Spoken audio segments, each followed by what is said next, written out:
राजस्थान में लगातार बढ़ रहा कोरोना ग्राफ। पिछले 24 घंटे में 814 नए पॉजिटिव केस आए सामने। जयपुर और जोधपुर में 100 से ज्यादा संक्रमित मिले।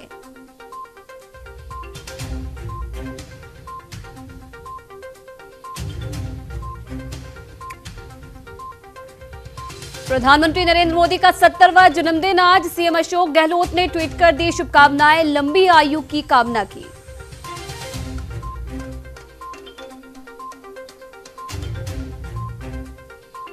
तो वहीं दौसा में एनएसयूआई का बढ़ती बेरोजगारी को लेकर हल्ला बोल। कलेक्ट्रेट पर चाय और पकौड़े तलकर जताया विरोध। कलेक्टर को पीएम के नाम सौंपा ज्ञापन।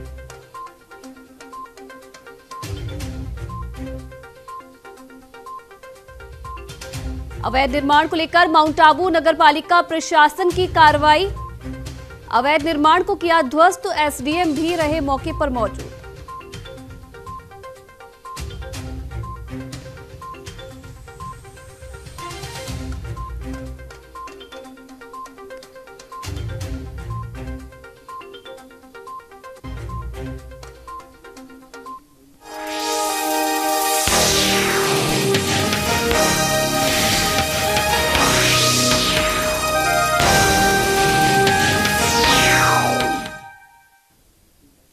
नमस्कार, आप देख रहे हैं न्यूज इंडिया और आपके साथ मैं हूं आयुषी नेगी। तो चलिए खबरों पर नजर डाल लेते हैं। प्रधानमंत्री नरेंद्र मोदी का 70वां जन्मदिन पर मुख्यमंत्री अशोक गहलोत ने उन्हें शुभकामनाएं दी है। मुख्यमंत्री अशोक गहलोत ने प्रधानमंत्री को बधाई देते हुए लिखा है कि हम आपको उत्तम स्वास्थ्य और दीर्घायु की कामना करते हैं।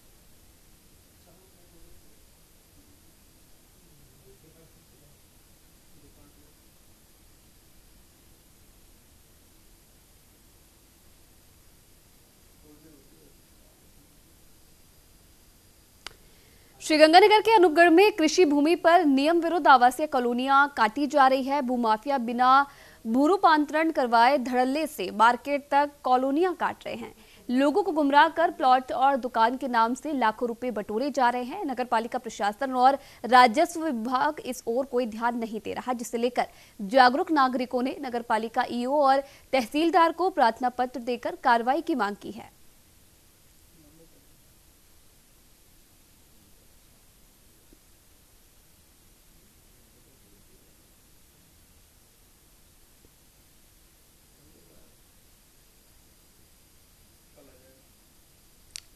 तो वहीं अब आपको अपने बिजली मीटर रीडिंग और बिजली की बिल की समस्याओं को लेकर डिस्कॉम के चक्कर नहीं काटने होंगे। इसे लेकर प्रदेश में जोधपुर शहर से स्मार्ट मीटर योजना की शुरुआत हो चुकी है। जोधपुर डिस्कॉम 12 करोड़ 24 लाख में ये मीटर खरीदने जा रहा है। इस योजना में दिसंबर से जोधपुर शहर में 1 लाख स्मार्ट मीटर लग जाएंगे, जिसके बाद न डिस्कॉम कर्मचारी को डोर टू डोर रीडिंग लेने जाना होगा और न ही उपभोक्ता को डिस्कॉम कंज्यूमर के चक्कर काटने होंगे।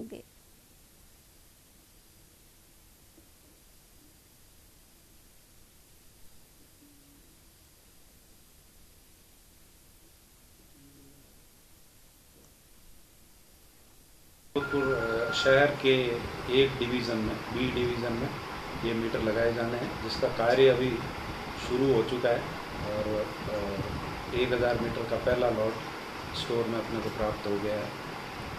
ये स्मार्ट मीटर एक्चुअली सभी श्रेणी में लगाए जाएंगे और उसमें फिर रीडिंग लेने की आवश्यकता नहीं रहेगी और उपभोक्ता को भी इसके मोबाइल ऐप पे उपभोग की लगातार जानकारी मिलती रहेगी और ये मीटर ख़राब होने पे भी अपने आप ही सिस्टम में सूचना देंगे ताकि तुरंत इनको बदला जा सके।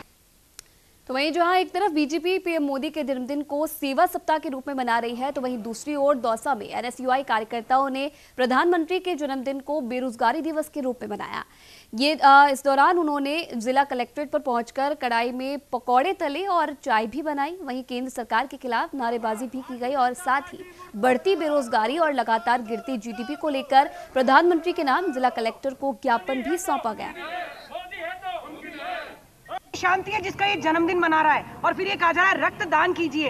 अरे रक्तदान सचिन पायलट का हुआ था, लोगों ने निस्वार्थ रक्तदान किया था, खुशी से किया था, पैसे देके जनता को नहीं बुलाया था हमने। उसमें भी उस टाइम तो इन्होंने ये कहा कि कोरोना के महाकाल में इस तरह का काम नहीं करना चाहिए। तो आज कोरोना नहीं है, बीजेपी के टाइम पे कोरोना नहीं है, मोदी के जन्मदिन पे कोरोना नहीं है। आज जीडीपी की जो हालत है, आने वाले 3 साल में ऐसा ना हो कि एक एक युवा सड़क पे कटोरा लेके निकल जाए। तो मैं मीडिया के माध्यम से एक बात कहती हूँ कि नरेंद्र मोदी जी, आप इस देश को बर्बाद मत कीजिए। तो वही टोंक के निवाई शहर में कोरोना संक्रमण तेजी से पांव पसार रहा है। यहां पिछले 25 दिनों में 100 पॉजिटिव मामले सामने आए हैं, जबकि 10 लोगों की मौत भी हो चुकी है। प्रशासन कोरोना के बढ़ते खतरे से बेखबर है। बीसीएमओ और अन्य संबंधित विभागों के अधिकारी बिना किसी सूचना के मुख्यालय से गायब रहते हैं और संक्रमण को रोकने के लिए कोई उचित कदम नहीं उठा रहे हैं।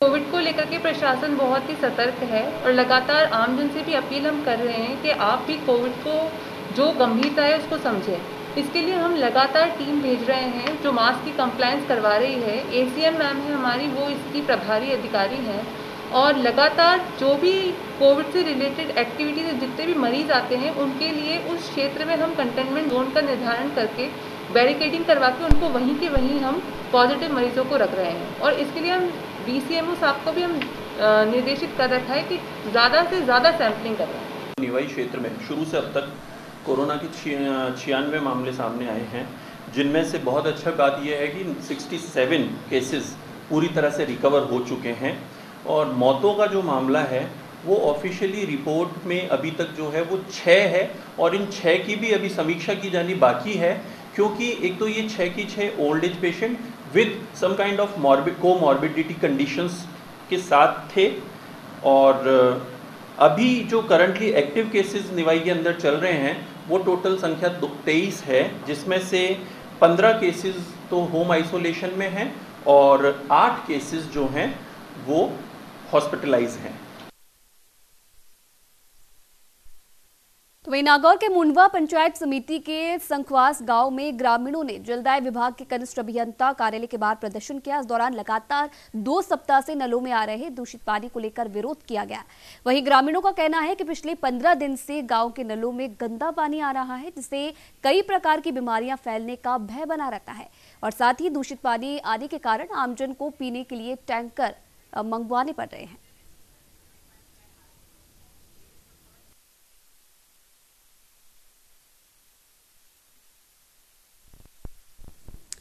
सिरोही के पर्यटन नगरी माउंट आबू में पालिका प्रशासन अब एक्टिव मोड में नजर आ रहा है और अवैध निर्माण पर लगातार कार्रवाई की जा रही है और इसी क्रम में स्थानीय लोगों की सूचना पर एक बार फिर प्रशासन ने कार्रवाई करते हुए अवैध निर्माण को ध्वस्त किया है।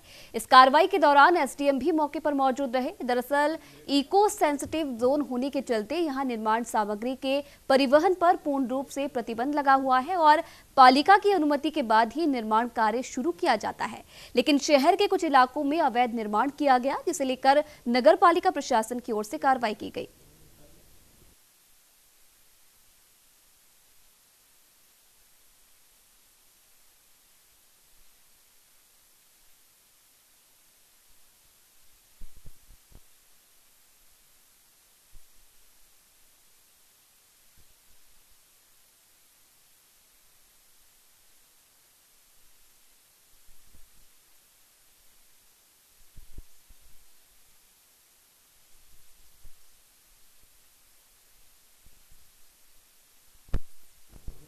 तो वहीं प्रधानमंत्री नरेंद्र मोदी का जन्मदिन है। आज वो 70 साल के हो गए और इस अवसर पर भारतीय जनता पार्टी देश भर में कई कार्यक्रम आयोजित कर रही है। इस मौके पर डूंगरपुर में भी बीजेपी युवा मोर्चा ने पार्टी कार्यालय में रक्तदान शिविर का आयोजन किया। ब्लड बैंक डूंगरपुर के सहयोग से आयोजित किए गए शिविर में कार्यकर्ताओं ने उत्साह के साथ रक्तदान किया।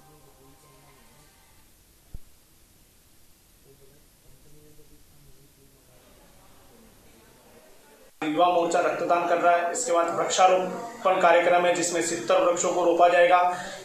पशु पक्षियों को दाना डालने का कार्यक्रम है। असहाय लोगों को साइकिल वितरण करने का कार्यक्रम है।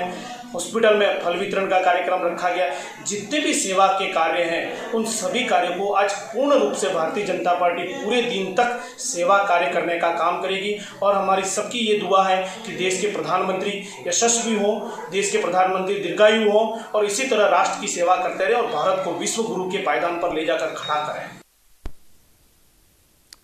तो वहीं जोधपुर में पंचायत चुनाव को लेकर चलाए जा रहे अभियान के तहत कुड़ी थाना पुलिस ने अवैध पिस्टल के साथ एक युवक को गिरफ्तार किया है। साथ ही पुलिस ने आरोपी से एक भरी हुई मैगजीन भी बरामद की है।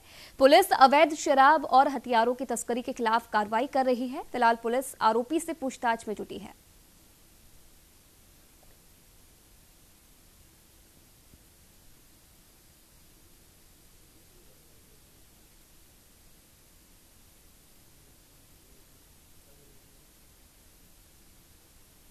पंचायत चुनाव को देखते हुए कमिश्नर साहब और डीसीपी साहब ने एक विशेष अभियान चलाया है अवैध हथियारों की जो लेके घूम रहे हैं उसकी तस्करी और बदमाशों के पास उसके लेके विशेष सतर्कता के लिए निर्देश फरमाए थे।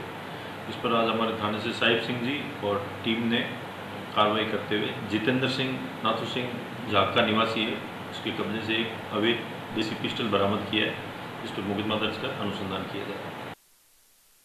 तो वहीं निर्दलीय विधायक संयम लोढ़ा ने केंद्रीय मंत्री गजेंद्र सिंह शेखावत के ट्वीट पर जवाब दिया है। ट्वीट के जरिए ही विधायक संयम लोढ़ा ने कहा कि राजस्थान सरकार गिराने के खेल में फिल्म नकारा निकम्मा पार्ट 1 के मुख्य किरदार केंद्रीय मंत्री गजेंद्र सिंह शेखावत, बीजेपी प्रदेशाध्यक्ष सतीश पूनिया और राजेंद्र राठौड़ थे। अब ये बताएं कि फिल्म नकारा निकम्मा पार्ट 2 के लिए मोटा भाई ने आखिरकार किसका चुनाव किया है।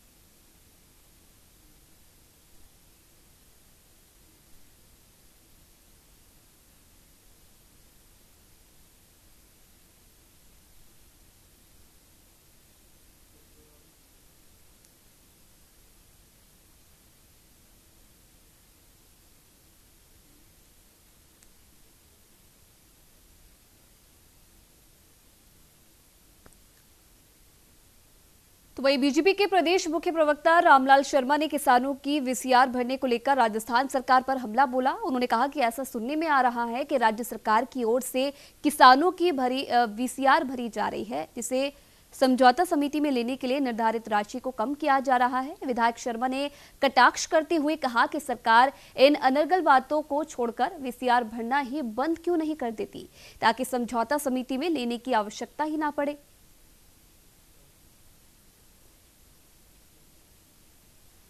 ₹30 का जो हमारी भारतीय जनता पार्टी की सरकार, वसुंधरा राजे जी की सरकार 833 रुपए की सब्सिडी किसानों को देकर गई थी, आपने उस सब्सिडी को बंद करने का काम भी कर दिया। एक तरफ आप सब्सिडी बंद करने का काम कर रहे हो, दूसरी आप वीसीआर अवैध रूप से, अनैतिक रूप से बढ़ाने का काम कर रहे हो, और फिर कह रहे हो कि वीसीआर की समझौता समिति में लेने के जो निर्धारित राशि है उसके अंदर रियायत देने के लिए, और फिर बड़े बड़े आप प्रचार करोगे कि हमने इतना बड़ा किसानों को उपहार देने का काम किया है, इतनी बड़ी राशि जो पहले ली जाती थी उसके अंदर इतनी % के अंदर समझौता समिति में ला सकते हैं। ये किसको बेवकूफ बना रहे हो? जिस तरीके से जनता के अवैध वीसीआर भर के और राज्य सरकार अपने खजाने में पैसा इकट्ठा करना चाह रही है और अपने कर्मचारियों को तनख्वाह देने की बात कर रही है, या पता नहीं आपके होटलों का किराया चुकाने की बात कर रही है। तरफ सीकर के रामगढ़ में पुलिस ने एक बदमाश को गिरफ्तार किया है। दरअसल पुलिस को मुखबिर से सूचना मिली थी कि बस स्टैंड के पास एक शातिर बदमाश खुला घूम रहा है, जिसके बाद पुलिस ने दबिश देकर आरोपी को गिरफ्तार कर लिया है। साथ ही बदमाश के पास से एक अवैध देसी कट्टा भी बरामद हुआ है। फिलहाल पुलिस ने आरोपी के खिलाफ संबंधित धाराओं में मामला दर्ज कर जांच शुरू कर दी है।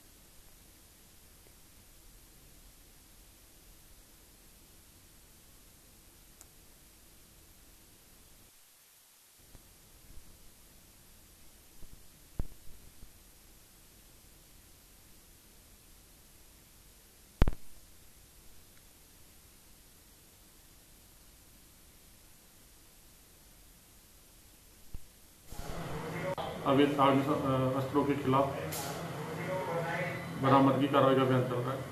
उसी अभियान के तहत आज जरिए मुखबिर सूचना मिली, सोनू उर्फ सुख का गढ़ तेजकी का रहने वाला है, वो अवैध हथियार लेकर के कस्बे में आया हुआ है। इस सूचना पर गोविंदगढ़ तिराहे पर उसको पकड़ा गया, तलाशी वलाशी की, उसके पास अवैध कट्टा। प्रधानमंत्री नरेंद्र मोदी के जन्मदिन के अवसर पर बीकानेर में भी बीजेपी की शहर इकाई ने रक्तदान शिविर का आयोजन किया। इस दौरान बड़ी संख्या में बीजेपी कार्यकर्ताओं ने पीबीएम अस्पताल के ब्लड बैंक में रक्तदान किया। वहीं इस मौके पर जिला अध्यक्ष अखिलेश प्रताप सिंह सहित बीजेपी के अन्य पदाधिकारी भी मौजूद रहे।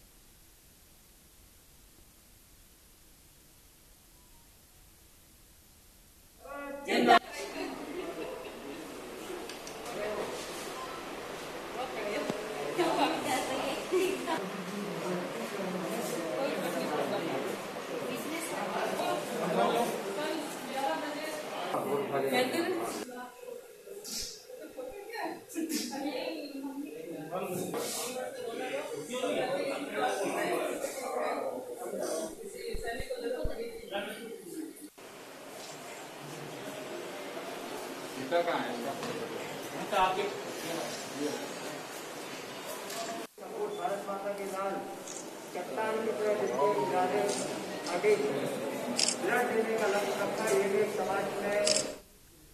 श्रीगंगानगर के रायसिंह नगर में वार्ड नंबर 15 के निवासियों का 7वें दिन से अस्थायी जीप स्टैंड को हटाने की मांग को लेकर धरना प्रदर्शन जारी है, लेकिन अभी तक प्रशासन की ओर से इस पर कोई कार्रवाई नहीं की गई।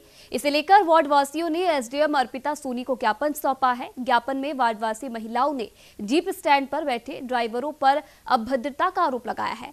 हालांकि न्यूज इंडिया पर खबर चलने के बाद बुधवार को तहसीलदार, नगरपालिका अधिकारी और थानाधिकारी मौके पर पहुंचे थे, लेकिन वार्ता विफल रही।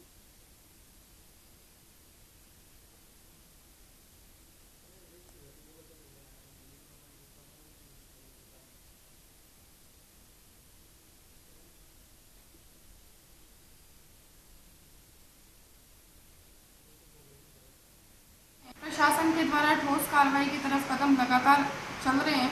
हम लोगों ने पहले भी वार्ताएं बुलाई थी इसके संबंध में 2 बार दोनों पक्षों को बुलाकर, हालांकि उनका कोई स्थायी समाधान नहीं निकल पाया। इस वजह से ईओ एंड एसएचओ दोनों 2 बार धरनास्थल पे जा भी चुके हैं। वापस समझाइश के लिए प्रयास किए गए थे, लेकिन अगर नहीं बनती है तो हम कोई वैकल्पिक व्यवस्था देखकर इस समस्या का समाधान करने का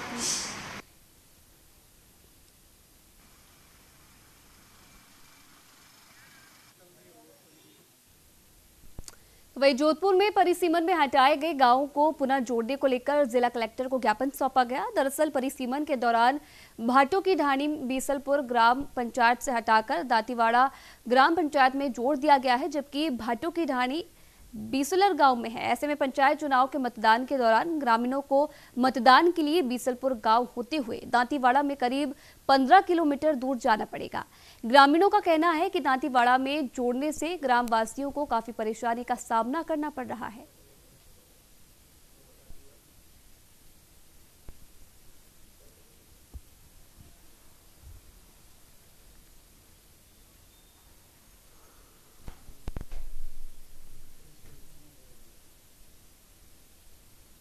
हमारे पास जब ये परिसमन हुआ था, परिसमन के द्वारा हमारे गांव से निकालकर भाटों की ढाणियों को दांतीवाड़ा में जोड़ा गया था, जो कि न्याय उचित नहीं है। हमारे गांव से दांतीवाड़ा 15 से 20 किलोमीटर पड़ता है और मात्र हमारे गांव से भाटों की ढाणियाँ 1 किलोमीटर दूर है। ये सारा परिवार गरीब है, दिहाड़ी वाले आदमी हैं जो सुबह कमा कर शाम को खाते हैं। अच्छा। अगर एक दिन ये मतदान में इतने दूर जाएंगे तो ये लोग खाएंगे क्या और कमाएंगे क्या? इसलिए मैं सरकार से निवेदन करना चाहता हूँ।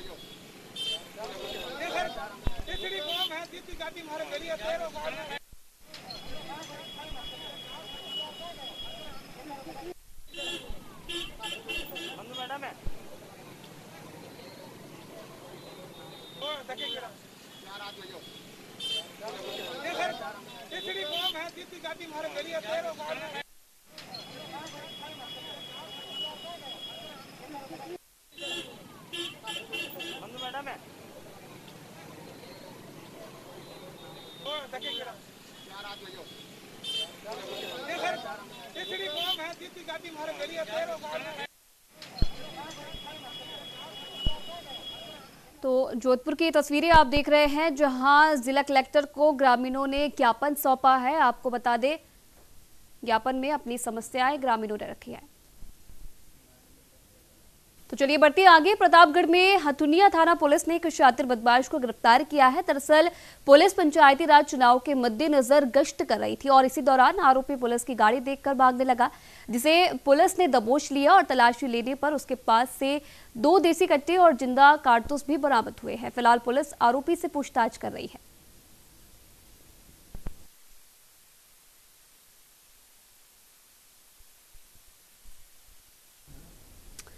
प्रधानमंत्री नरेंद्र मोदी के 70वें जन्मदिन को प्रदेश बीजेपी सेवा सप्ताह के रूप में मना रही है, जिसके तहत सामाजिक सरोकार से जुड़े कई कार्यक्रम आयोजित किए जा रहे हैं। इसी कड़ी में बीजेपी के प्रदेश मंत्री महेंद्र यादव की ओर से रक्तदान शिविर का आयोजन किया गया, जिसकी शुरुआत संगठन महामंत्री चंद्रशेखर ने की। इस दौरान उनके साथ प्रदेश महामंत्री मदन दिलावर, जयपुर शहर अध्यक्ष राघव शर्मा भी मौजूद रहे।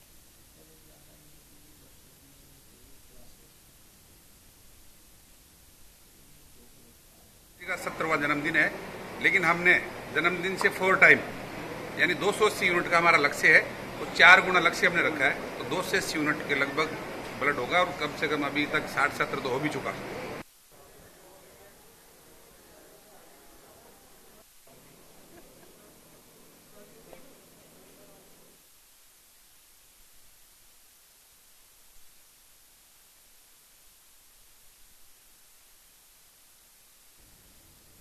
तो चलिए राजस्थान लाइव में फिलहाल इतना ही। देश विदेश के तमाम खबरों के लिए आप देखते रहिए न्यूज़ इंडिया।